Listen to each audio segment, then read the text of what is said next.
So I'd like to thank all of you guys for coming. And we're about to start the presentation. The name of my company is Simple 7 Nutrition. The tagline, Toxin-Free Optimal Health, you'll see where that plays in. That kind of is a different spin than your typical nutrition class. So these are just a few reminders. If you can keep your phones on vibrate, hold off taking calls till the end, I'd be appreciated. Any questions you have, feel free to write them down on the pad that's been provided.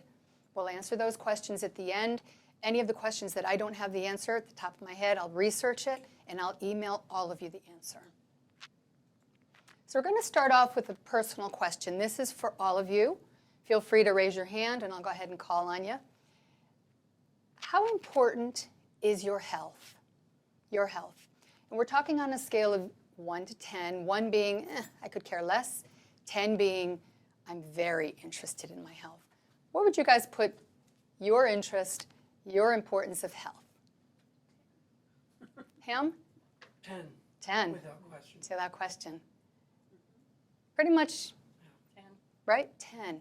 Most people, when I ask that question, are somewhere hovering up there. Sometimes they say 7, I don't feel motivated, but typically our health is very important to us. You're here.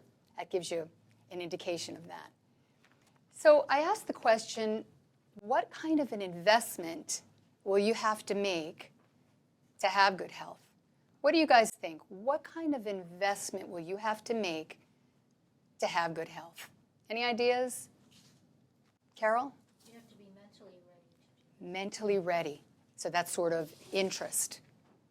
Anything else? Time. Time is a big one. And effort. Planning. Planning. Effort. You guys covered them all. There's time, interest, money. I've heard people say across the board, it costs more to have good health. We'll see if that's not a factor later on. And then energy or effort. I use an acronym, is it worth your time? And I say that because I can't do it for you. It's your time. You have to invest your time, your interest, your money, and your effort. Isn't that true? I can give you all the help I can give you, but if you decide not to do it, didn't do you much good, did it?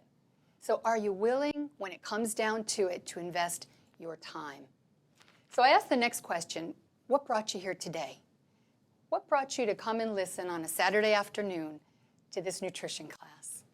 Janine? I wanted to find out what was different about this class than a normal weight loss class, diet class. Great. Awesome. What were your suggestions for better health? Beautiful. And you know, everybody, when I ask that question, has a different reason. Janine talked about weight loss. Sometimes a friend maybe invited you. There's also, I've had people that have come with a particular health issue. They're wanting to see, do you talk about that health issue?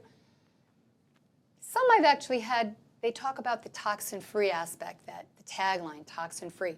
What does that have to do with it? And you know, when it comes down to toxin-free or optimal health, not everybody wants to talk about the toxin aspect of it. You guys might find that to be true. But why not? What is it about the aspects of talking toxins that people say, I don't really want to talk about toxins? Do you guys have any ideas? Because you really don't want to change the way you're eating. That's It's a like, big this one. is what I like. I like ice cream with all this stuff in it. It's good, so why should I change? Exactly. That's a good one. You know, and some people I've heard say, you know, the world is toxic, but I'm okay. So far, I'm okay. Others say, I don't really think it's that bad. The world, you know, the media always puts hype on everything. Others say, you know, I'm so stressed as it is, I don't have energy to deal with that one. And then some just say, I can't do anything about it, so why bother? And my response to that is, so far, you are okay. So far. And yes, we do truly face a lot of toxins. It's not hype. We have good research. But it's interesting because toxins play a role on our limited energy. And the stress the way we deal with stress, toxins play a role. And I say you can do something about it. It is worth your time. And we'll go through that and see why. But we're going to start off with some common health concerns. And let me ask you guys, Do you think these were really common today? Absolutely. Yep. Are any on there that you'd say, I don't think that's such a big deal today, No. right? 30, 40 years ago, I could bet if we went around the room, you'd say, well, I don't think it was such a big deal when I was that age, 30, 40 years ago. But it's interesting when we talk about the common illnesses, why? Why are they on the rise? What's going on? Is something that's going on in the last 30 or 40 years contributing to making us sick or these illnesses being on the rise? And just as there was a reason why you guys are all here, I also had a reason why I started on this journey. And I'll give you just a brief explanation as to what put me on this road. It had to do with, I had a health issue. So what do we do when we have a health issue? First thing. Research. Research is a great one. Go to the doctor, which is what I did. I went to my allopathic doctor. Allopathic meaning you're traditional, who I love. I have the best allopathic doctor. But the training is such that they diagnose after tests, and then what do? Give you a pill. They give you a pill. 9 out of 10 times, they'll give you some sort of a medication, a prescription, which is what happened. And I was given the purple pill, and I didn't feel comfortable taking this for however long, so I thought there has to be another way. So I asked around my friends, and I was recommended to talk to a complementary alternative medicine practitioner. And in this case, it was a nutrition counselor that did muscle testing. Have you guys ever heard of muscle testing? Yes. There have to be muscle testers out there that are good. In my case, the way that it works is they put a bottle in your hand with a specific product. If you can resist, that means you're not sensitive to it. If you can't, that means you're sensitive or you shouldn't be having that product. Well, we did it, and because I'm a little skeptical, I said, can we do it again? But this time I'm not going to let you know what's in my hand. Let's do it again. Well, more than 50% of what I had been sensitive to before, now I wasn't. So I walked away feeling I don't feel sure about what the prognosis was. I went back to my allopathic doctor. He recommended an integrative medical doctor, and it was pretty simple. We did food sensitivity tests, blood tests. After identifying those offending foods, I'll show you later on the list of the foods that were identified on the blood test. I stayed away from those offending foods for a period of time. Then we reintroduced those foods in little by little to see if there was a reaction. And when it was all said and done, in my case, I had acid reflux. It went away. And you think, could it be that simple? Could it really be that simple? In my case, yeah, it was. So what do you do when you find something that works and a friend says to you, gosh, I have fibromyalgia, or I have this constant burning in my stomach? What would you do if you'd had success with somebody? Hey, I can recommend somebody. Across the board, they'd say, oh, it sounds great. And then logically, they say, well, how much was it? At the time, I had great insurance, and even so, it was pricey. And so they'd say across the board, I can't afford it. And I found that to be the case in so many areas. People had common needs. They wanted answers. They wanted to deal with the cause, not the symptom. I say kind of like putting a Band-Aid on a gushing wound. And it's like, why is it gushing? Oh, there's a knife in my hand. Now I know it's the problem. Most of the time they would deal with the symptom instead of the cause. Most people want to know what's behind this. They want it simple and personalized, not a generic answer. And of course, they want it affordable. What do you think? Do you think those are legitimate requests when dealing with your health? Absolutely. Right? So I found that to be the case, and I thought, I want to fill that niche. I want to be a nutrition counselor, but not with limited training, extensive training.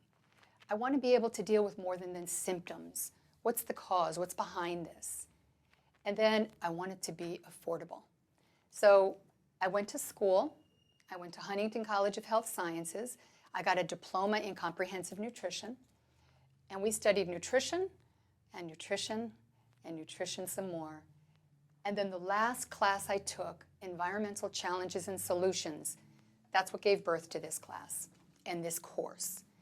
They talk about toxins and the connection with our health. And it was a component that no others had focused on. but it was out there. And as we studied and I studied more, I got to see how many people were aware of it, but really the word wasn't spreading, so to speak. So I feel like Simple 7 nutrition, which is what I do, it's filling the need in a toxic world. Environmental challenges with a concentration on the solutions. It's important, right?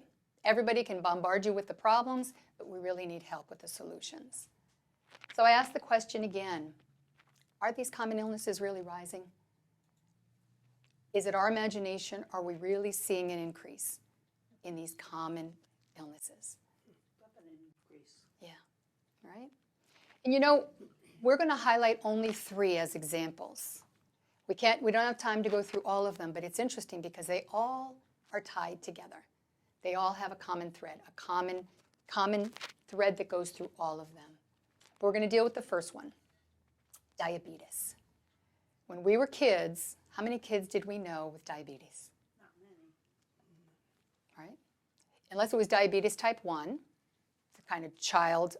But now, is it that you don't hear about it?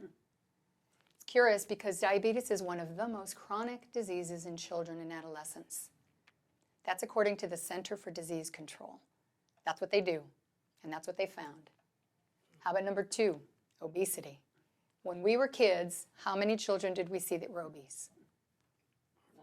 You really didn't. You really didn't. It definitely wasn't like what we see today. It says childhood obesity has more than doubled in children and quadrupled in adolescents. And again, this is during the last 30 years, going on 40 now, and this is according to the Center for Disease Control. So we asked the question, we could fill in any of those common diseases, diabetes, obesity, weight gain, rheumatoid arthritis, Alzheimer's, cancer. What's going on? What's going on? So let's say we kind of have a little powwow, you're among your friends, and you say, I just can't lose weight. I can't lose weight. What's your friend going to tell you to do? Stop eating and exercise. What else are they going to tell us? Too much, your wrong food choices. Sometimes we'll even get the little, well, it's genetic and, it's not much I can do about it. That's not as funny as we think. So you try and you try. You go based on the suggestions of your friend, and it's not working. So you go to the doctor. Doctor's going to help. And you say, Doc, I don't feel good. And I'm gaining weight, can't seem to lose it. What's the doctor going to tell you? Eat less. On a diet, exercise. Yeah. And it's no wonder that the public is mimicking what we've heard when we go to the doctor. That's where we've heard it. That's where we repeat it. And when you look at the statistics, there's no wonder. People are concerned in the United States. 68% of Americans are overweight. 34% are obese. Childhood obesity has more than doubled in the last 30 plus years. But if we apply those answers, there's a segment of the demographics that you can't use that same eat less, exercise more, choose different foods. What about infant obesity? Did you guys know that the prevalence of obesity in infants under 6 months old has risen 73% since 1980? That's frightening. In the last, again, we're dealing with that period of time, 30, 40 years. So are we going to say, my baby can't lose weight? And the doctor's going to say, well, have him exercise more. Well, they're trying to give him limited calories, but he just wants to eat. He's crying. Well, maybe choose better food than breast milk. Can you use the same reasoning? You can't. So we have to ask the question, can you apply the same things that are causing that rise in babies under 6 months old to the rest of us? Is there something else making us sick? Happy to know, scientists say there is. So do endocrinologists. You guys know what an endocrinologist is. They study our hormones.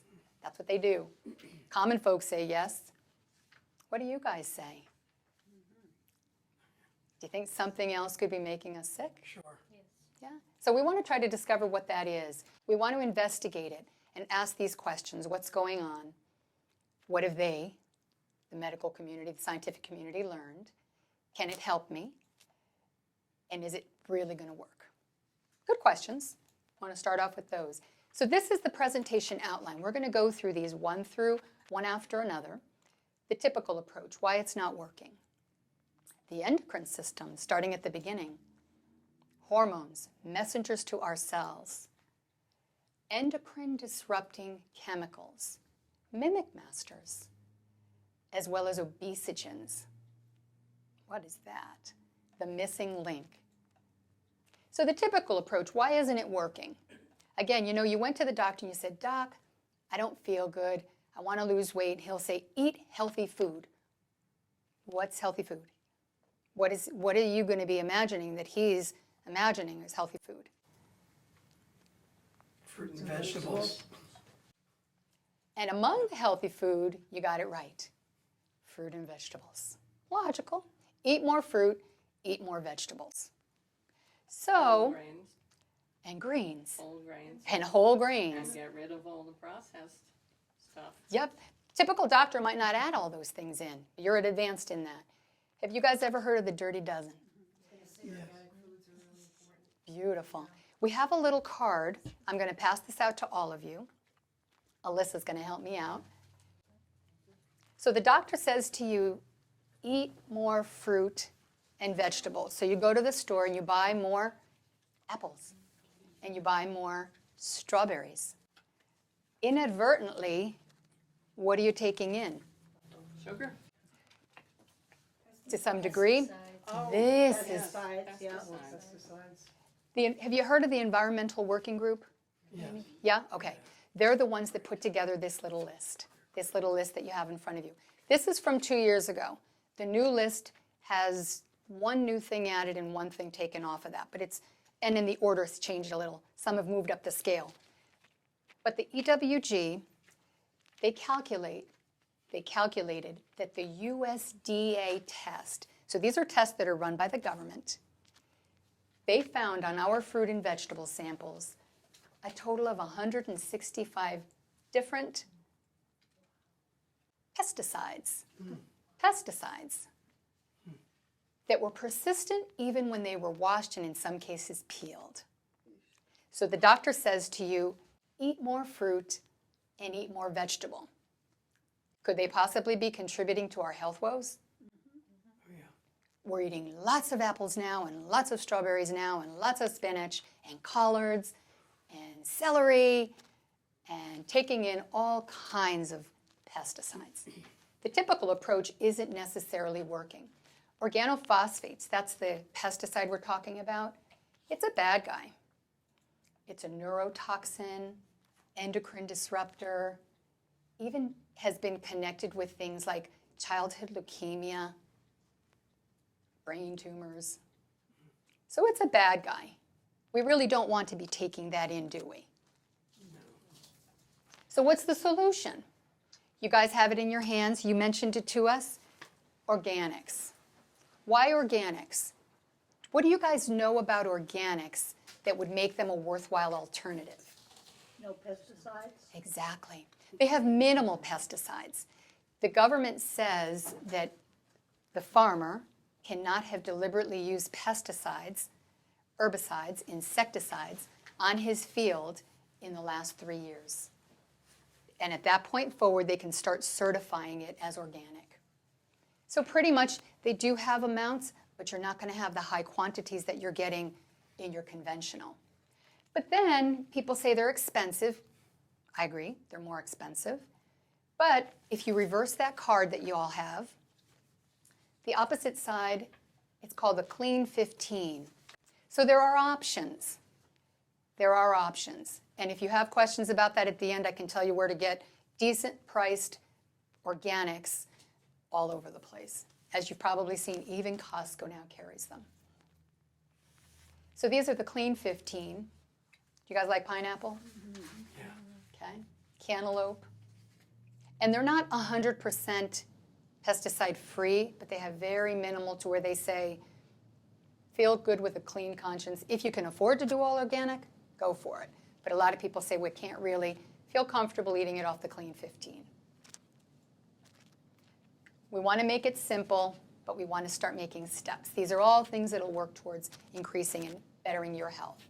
Remember, all of those common health issues, we took 2 as an example, weight gain, obesity, or diabetes. They all have one thing in common. Guess. What do they all have in common? Yes. Yes. They all have a toxic component. Every one of those diseases, as you start to study and see what the published literature says, they all have toxins. Pesticides, obviously we've identified. Organophosphate is a pesticide and it's a bad guy. Simple. Now you know. 20 minutes ago maybe you didn't. It takes time to put it into practice, but now you know you can do something about it. There are 2 different kinds of toxins. There are those that are produced in our body as a byproduct of metabolism and other things. Those are called endotoxins. But then there's external ones like those pesticides we're talking about, and other sources we'll talk about. Those are called toxicants. You guys will hear that word at some point, toxicants. It's referring to those man-made chemicals. We ask the question, why do we want to be concerned? Oh, I eat a couple of apples, it has a couple pesticides in it. Oh, I eat a couple celery. I'm not going to die from it. Have you ever heard of body burden? Body burden? Body burden? Body burden is defined, it says that each of us has some load of industrial chemicals stored or passing through our bodies. Every one of us. I think there's 1% that might not. But every one of us has some amount of industrial chemical passing through or being stored in our bodies. So we want to find out, well, how did that happen? I'm not purposely trying to go out there and fill my body with toxins. How is it happening? I use the example, this is an illustration, of critter poop in your attic. I don't know if you guys have an attic or garage or a basement, same idea. So you go to put something in the attic, and guess what? What the heck is that critter poop in the corner of my attic? What are you going to do? Sweep it up. Get it? Yeah, logical. I'm going to clean it up. Problem solved. No, it isn't. No. The next day, yeah. Eradicate the cause. Because some people, they'll go day after day after day. They say, wait a minute, up till now. You got to find the cause. So you get in the poop expert, critter poop expert, comes in. He says, oops, that's a bat. That's bat, dungo, pungo, whatever they call that. Guano. Guano. I knew it was an O at the end. And he puts a trap out there, traps the little critter, and you say, wow, problem gone. Is the problem gone? Is that all you have to do to keep your attic clean? Remember, they usually travel in groups. They have friends just like we do. And they found a great place to live. It was your attic. So they say, wait, what happened to Henry? He's not around, but we're going back there. So they all come back, and guess what? Problem continues. So you have to go the next step. You call the expert to say, how's it getting in? How's it getting in? He now fixes those holes. Could have been in the chimney, some other place in the wall, closes off the entrances. Now you can clean your attic, right? You go up the next day, there's no critter poop there anymore. So I say the critter poop are the toxins in us. The attic, that's you and me. That's you and me. They're stored in there. We want to identify what are they, and we want to identify how they got there. Does that make sense? Logical? But we asked the question, why do we want to bother? Why bother? It's because toxins are affecting our hormones. You think, okay. So we're going to move on in the series. It's talking about the endocrine system. We're going to start at the beginning. This is really important to know. What is the endocrine system? You guys heard of it? Yeah? Yes. Comes from Greek word, means to within and to secrete. There's 8 principal organs or glands, as well as secondary ones. Can you guys name an organ? Adrenal gland, Beautiful. thyroid, Yes. Thyroid, adrenals. Excellent. Starting at the top, head down, we have the pineal gland, the hypothalamus, the pituitary, the thyroid. You guys mentioned that. parathyroid, the adrenals, you guys mentioned that, and pancreas, and girl or boy, testes or the ovaries. So those glands are involved because they secrete really important chemicals. And these 20-odd chemicals travel through our bloodstream looking for their particular cell. We'll see why that's so important. But look at these functions. Basic functions of these 8 glands. How many have to do with our metabolism? Quite a few. Quite a few. Basic function. Quite a few. So if you're messing with any of those or the hormones that they're producing, going to be some problems. So these chemicals, they're like messengers. They're like a key that will unlock a particular door. You know, like when you have a key, that key fits how many doors? One door. And have you ever had 2 keys that look alike? And you put the other key in because it looks exactly alike, and what happens? It doesn't work. So with our hormones, we have a hormone that's looking for its receptor, its lock, and we'll see how that works. Do these look familiar? Yes. Which ones look familiar to you guys? All of them. Most of them. Good. Most of them, cortisol. Yeah. So these are all very famous, we could call them hormones. But we want to find out, do toxins really mess with our hormones? Is there a connection? Is it going to affect me? Well, we're not the only ones wanting to know that. We're going to take 2 of the 3 messengers or hormones that are produced by the thyroid. Who mentioned the thyroid? You guys heard of T3, T4? They have to do with metabolism, right? Metabolism. So Laval University, that's a university in Canada, they wanted to find out, do toxins play a role, just using the example T3, T4? And what did they find?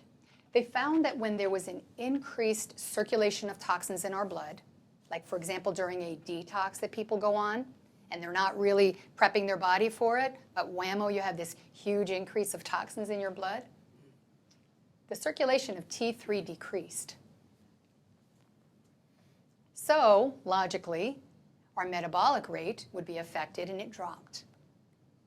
Calories burned were less. Body temperatures dropped. Guess what? Fatigue and weight gain. And a person went on that detox, a lot of times connecting to thinking I'll lose a few pounds at the same time, not if your body's not ready for it. And that was the university found out. Now look at these less famous hormones. Do any of those look familiar? Just, yeah, a few. How many have to do with metabolism, weight gain, weight loss, fat utilization? All of them. They're not famous. We're not hearing about these. All of them. Crazy, no? So the question has to be, is it possible that there's a connection then if toxins affected T3, T4? Is it affecting just T3 and T4?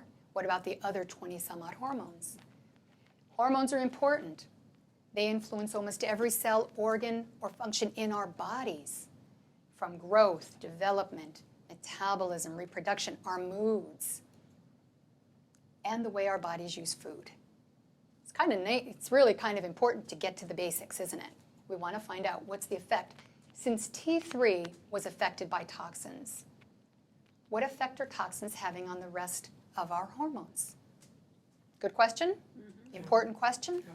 We need to ask the question. We're going to use this little analogy. The cells are like that door. Our hormones are like that key. The receptor on the door is like a lock. Our hormones, when they're released or secreted, they go looking, finding their particular door with their particular lock. At that point, we'll see why that's so important. Once they reach their target cell, do you see this little drawing? That's not what your cell looks like. And the receptors don't look like that either. It's just so you get the idea of how it works. What do you notice about those little receptors on each of those little cells? Are they identical? No, they're different. They're very different. How about the little hormone A, hormone B at the bottom? Different also. Which one do you think the blue one's going to look for? The blue receptor. The blue receptor, right?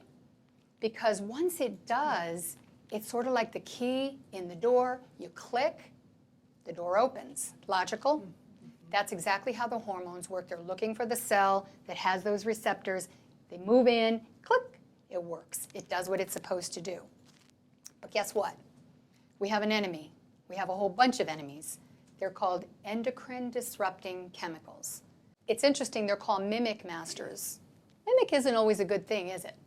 Sometimes, but not in this case. These are not good guys. How is it that they mimic?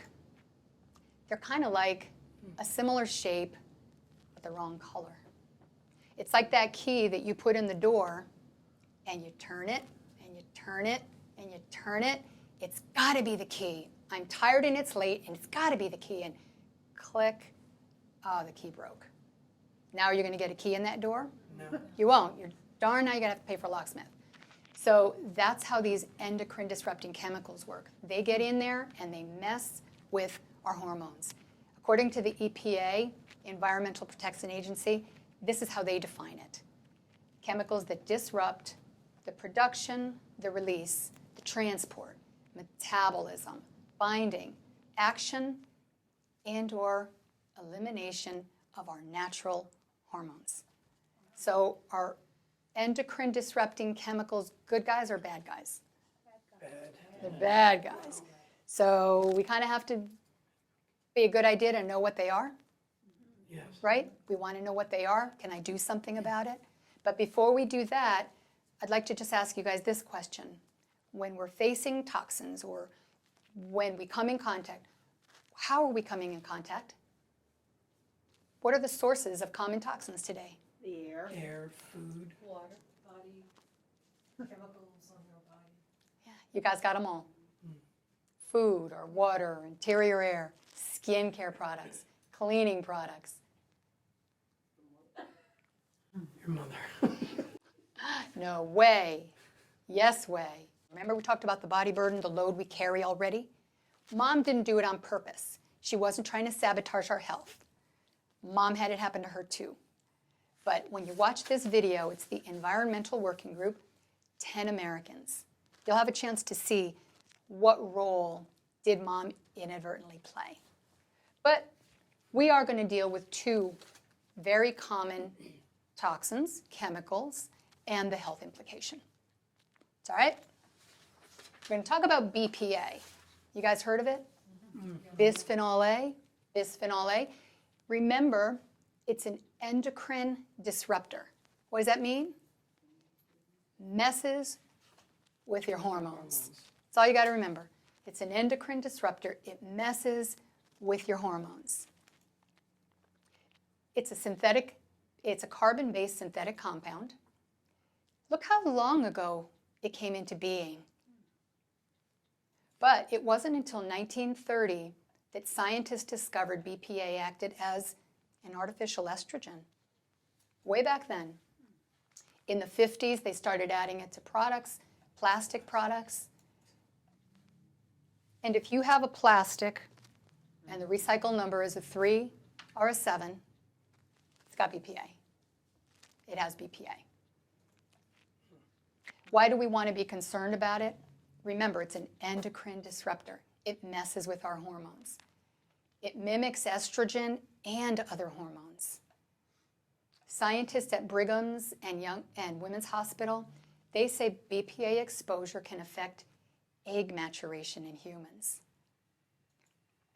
Yale School of Medicine, their study found a possible increase in breast cancer among females that had been exposed to BPA in the womb.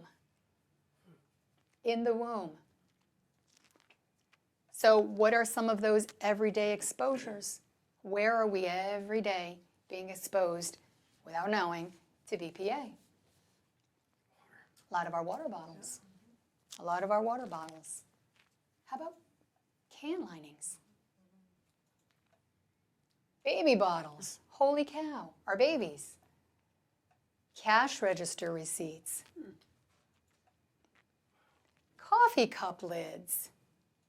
You know when you go to Starbucks and get that nice hot cup of acidic coffee? You got 2 components right then and there that are helping release BPA so you could drink it happily. Did anybody tell us? Then there's the microwave popping bags as well as dental and medical devices. Are they telling us? No. And they're that common. They're so common. Do any of you guys shop at Trader Joe's? Yeah. Trader Joe's? I do too. I like Trader Joe's. So I went to Trader Joe's, this is 2012, and asked them, do your receipts have BPA? And they said, first, our register receipts do not contain BPA. Good to know. At least that's one less exposure.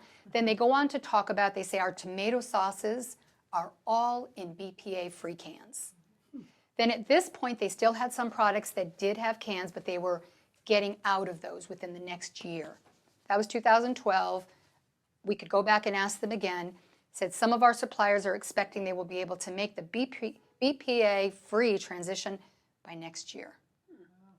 Simple question. There it is. Answer solved. So when you go to Trader Joe's next time, don't worry about it. Your receipts are clean. No worries, no worries. But what's good to know about this is because 5 minutes ago, or 10 minutes ago, or whenever, nobody told us this, right? We were inadvertently exposing ourselves to endocrine disruptors, chemicals that mess with our hormones. So now there are choices. And I'll show you something real quick too. Oops, I'll have to show it to you later. I can't find it. There are cans nowadays. You can go to Whole Foods, for example, and the cans on the back will say BPA free. So some of the products they're starting to let you know it's in a can, but don't worry, there's no BPA here. So you can check, you can ask, and it's a worthwhile endeavor. Let's go on to number 2. Guess what? It's also an endocrine disrupting chemical. Do you guys remember what that means? It messes with your hormones. If anything else, you'll walk away today saying, it messes with my hormones. Phthalates.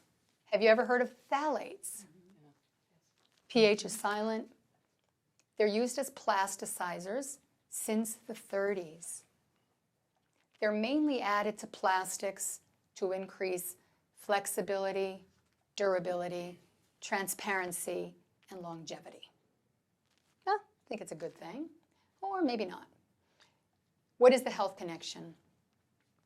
The National Toxicology Program, talking about phthalates, says it's reasonably anticipated to be a human carcinogen. You guys know what a carcinogen is? Cancer-causing. Cancer-causing. Reasonably anticipated. The National Institute of Environmental Health, what do they say? It may affect development of the male reproductive system. Problems? And this is the one that I think is so interesting. The environmental health science in human studies found that phthalates can modulate the signals that control the number of fat cells produced and the uptake and storage of the fat in those cells. What does that mean? More fat cells and fatter cells. Endocrine disruptor that's messing with our hormones. And our hormones are connected with all kinds of metabolism, right? So what are some of our everyday exposures? Shampoos and soaps. 99% of the things that say fragrance. Plastic toys that our children put in their mouths. Air fresheners. That new car smell, guess what? It's phthalates. And also medical IV drip bags and tubing. There are hospitals now that are using non-BPA or phthalate-containing IV bags and other things. So they know it. It's out there. We didn't know it, but now we do, right? Can you do something about it? Are there products that you can buy? Absolutely are. These are a few of the others that in the other classes we talk about. We show some beautiful solutions to all of these, but these are additional endocrine disrupting chemicals that we're exposed to every day. Every day. But again, we want to make it simple. So here's a few things. In the second class, we actually identify, for example, personal care products you brought up. Here's a few places that you can buy makeup, hair care products, body lotions, deodorants. These are all clean. And when I mean clean, I mean they don't have toxins that are messing with your hormones or other problems. Pretty simple. The top one, you could buy it at CVS. Deodorants, you can buy that at Trader Joe's. Most of the stores anymore. Hair care products. Whole Foods has some products, nice products. And they're not crazy killer over the top expensive. So there are options. But I ask the question, why should you care? There are health benefits to knowledge. Do you guys see how? See this bucket? That's you and me. 10 minutes ago, we were adding to the bucket because we didn't know, right? So we come with body burden from mom. You'll find out in that little video you watch. And we buy this and we add to it, and we buy that and we add to it, and we buy. Or we now know and we say, nope, not going in my bucket. Not going in my bucket. I'm taking that out. I'm switching. That's all it takes. And it's not an overnight thing. It's something that you do progressively. Oops, I ran out of shampoo. Let me replace it. Let me replace it with a clean product. Because you want to avoid as much as possible all of those everyday exposures. Does that make sense? Yeah. Right? So quickly, the endocrine system are organs that secrete hormones into our bloodstream. They travel to our cells. Hormones are looking to bind with their target cell. The cell can now go into action. But there are chemicals that mimic, mess up with our natural hormones, and they're making us sick. Has that been shown to you? Any doubts? No. And if there are, feel free to say so. I'll give you some more studies later to show that yes, they're making us sick. So the last piece to this is obesogens. Do you guys have an idea what this might be talking about? Things that make you Obesity. fat. There you go. It's right there. We call it the missing link. I'll see why. This is how they define obesogens. They define them as chemicals that alter lipid, homeostasis, and fat storage. They change metabolic set points, and they disrupt energy balance.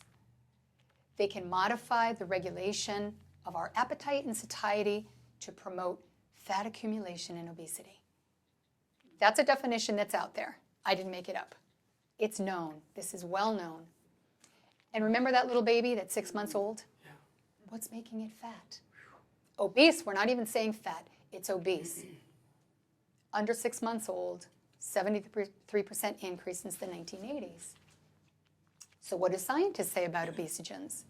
This is a cell biologist.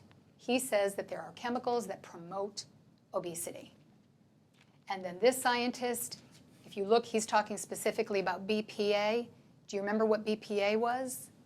An endocrine disrupting chemical, which means it messes with your hormones, right? He says even at a phenomenally small level of exposure, it promotes fat cell activity. There's a connection. Doctors, he's an endocrinologist. He studies hormones. He says the epidemic of obese 6-month-olds poses a problem for the conventional explanation of the fattening of America.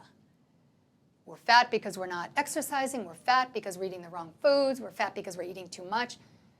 You can't use that. That doesn't apply. We have 6-month-olds that are fat, they're obese, and they're unhealthy. So there's something else. Studies reveal that BPA, for example, can affect human fat tissue that can lead to obesity. Dr. Walter Crinian. So as you've seen, as we've gone through this, tell me if this isn't what you've seen. We've identified sources of toxins. We've identified how they're entering.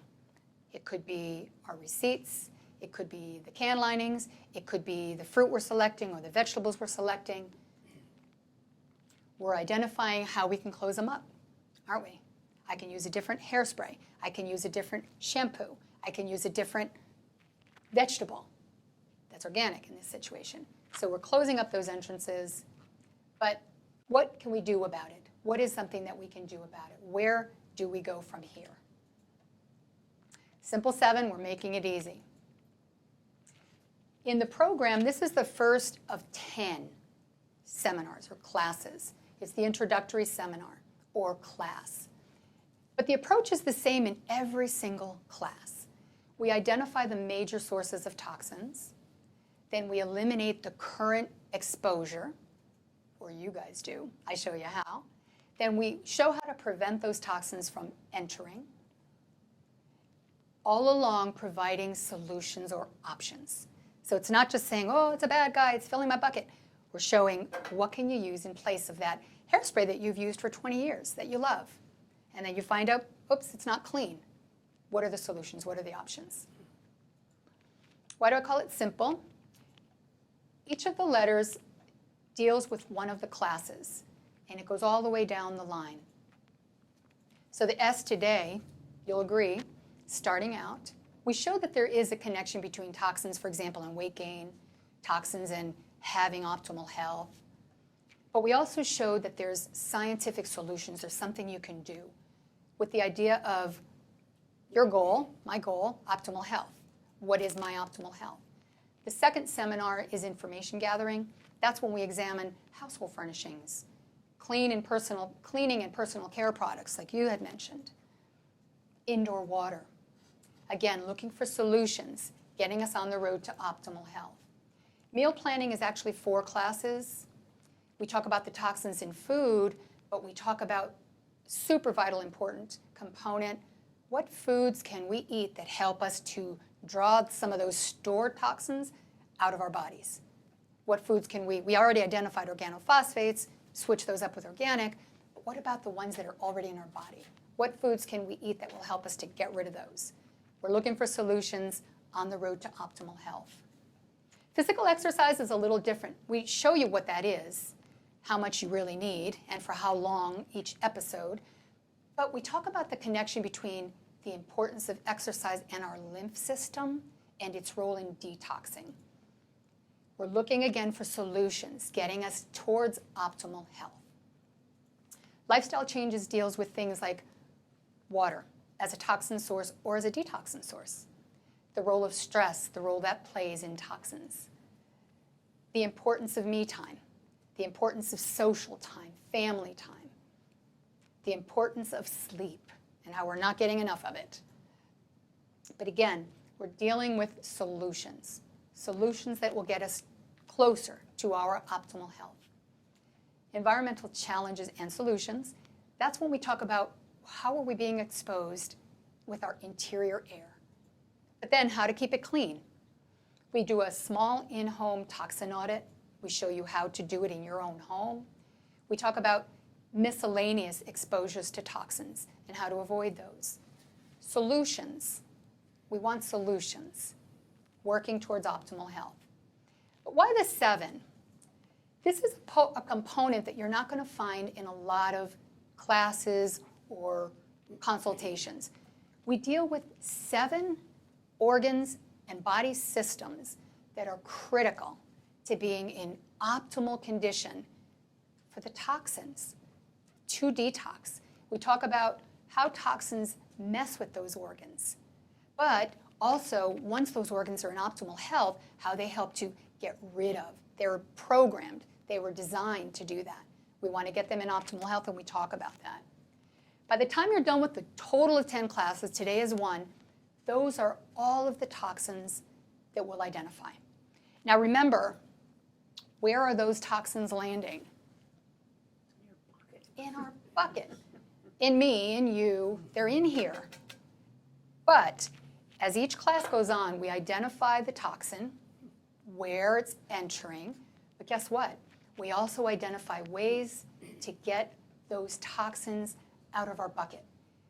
By the time we're done with all of the classes, you'll have identified some 10 different ways and products and solutions to get those out of your bucket. Solutions, not just the problem, how you're filling the bucket, how to get the bucket empty as much as possible. And the last one, we talked about organics already. So again, we want to make it simple. People are stressed, they're already harried, life is crazy. We want to make it simple. This is what options are offered. You can register. It's very simple to register for the remaining 9 classes. You can ask me for a class outline. I have some. It breaks down each class and it tells you a little more detail what will be covered in that class. I also have a price breakdown sheet that shows you what it costs, and then it shows you really what it's costing you per class. You can also, if you have questions, concerns, email me. You can text me and say, Debbie, I had a question regarding this.